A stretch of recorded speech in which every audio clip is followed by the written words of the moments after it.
Oh, t'es pas vous mes légendes, j'espère que ça va bien, le chat, le chien, le cousin qui est en prison, celui qui vient de sortir ou pas. Je ne sais pas si vous connaissez cette grande phrase venant d'un grand homme politique français. En fait, c'est celui qui nous a sorti l'Afrique n'est jamais entrée dans l'histoire. Alors c'est pour contrer cette tendance qui vous laisse à penser que l'Afrique n'est jamais rentrée dans l'histoire. Donc je vais vous le montrer quelques lieux extraordinaires en Afrique. Bah allez, sans plus attendre, on se lance. Donc on va parler essentiellement dans cette vidéo de remparts, de fortifications, etc.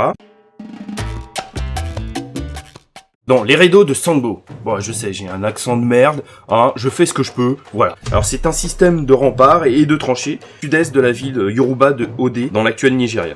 Alors tu vois le mur d'Adrien, ah bah c'est pas ça. Enfin, c'est pas ça, c'est presque ça, mais bon, c'est pas ça. Donc la longueur de la fortification est de 160 km. Avec des tranchées pouvant atteindre 20 mètres. Ah, t'as senti la voie, le petit truc que j'ai dans la voie? Ça a été construit en latérine. C'est un matériau fait d'argile et d'oxyde de fer. Ça donne une couleur rougeâtre, un peu rouge sang, tu vois, sanguinolent. Un peu comme si tu sortais un cœur, tu vois, et... Enfin, bon, bref. Alors, les rideaux a été construit pour unifier différentes communautés au sein du royaume. Ils ont essayé d'atteindre l'eau souterraine pour créer un fossé marécageux bien dégueulasse. Bon, pour la déco, au fond du fossé, il y a des petites statuettes, hein. T'es en train de crever comme un chien, mais voilà, avec du style. Apparemment, la fortification a été créée au 9e siècle de l'ère européenne. C'est daté au carbone 14, comme ça tu viens pas me dire « Oui, mais on n'est pas sûr, machin. » Voilà, c'est fait. Si tu veux t'y rendre, c'est à 1 heure de Lagos, au Nigeria. Alors les rideaux englobent une zone de 40 km du sud au nord et 35 km d'ouest en est. Alors là, je vais vous parler du mur du Bénin. C'est une construction de remparts et de douves, j'ai l'impression de me répéter comme tout à l'heure. C'est un système de défense qui était utilisé dans la Bénin historique, c'est-à-dire la capitale de l'actuel état d'Edo, au Nigeria. C'est la plus grande structure artificielle de par sa longueur et de son terrassement dans le monde. 90% d'entre vous n'en ont jamais entendu parler. Selon l'archéologue Graham Conan, qui a procédé à l'excavation sur le terrain dans le secteur, la muraille a pris environ 150 millions d'heures de travail. Il englobe 6500 km² de terrain communautaire. Sa longueur est de plus de 16 000 km de frontières terrestres. On estime que sa construction a commencé en 800 ans après Jésus-Christ et a continué jusqu'en 1400. La muraille a été ravagée par une expédition punitive, ah oui, punitive, des Anglais. Tout simplement parce que l'Oda du Bénin avait refusé de céder à un traité. Bah oui, parce qu'en fait, du coup, le royaume du Bénin devenait un protectorat anglais. Donc il a dit non, l'Oda. Il a dit, tu sais, il s'est rebellé. Bon, voilà.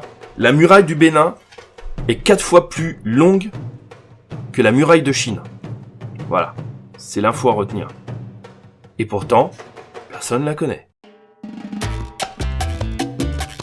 Ah, la cité de Kano. C'est une cité qui a été fondée en l'an 1000 en tant que cité-état d'Aoussa. L'islam a été introduit au XIVe siècle par des marchands et au XVe siècle, la plus grande mosquée y est érigée. Les murs de la cité de Kano étaient considérés comme le monument le plus impressionnant d'Afrique de l'Ouest, en 1903. L'émir de Kano est actuellement Mohamed Sanoussi II.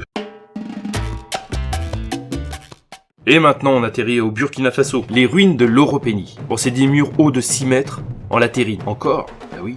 Mais on fait ce qu'on peut, hein. Il y a une dizaine de fortifications similaires dans la région de Lobi. Le mur s'étend sur 11 130 m² et cette construction date du 11e siècle. Les ruines sont situées entre le Ghana et la Côte d'Ivoire. Donc si tu veux faire une petite visite, voilà, hein.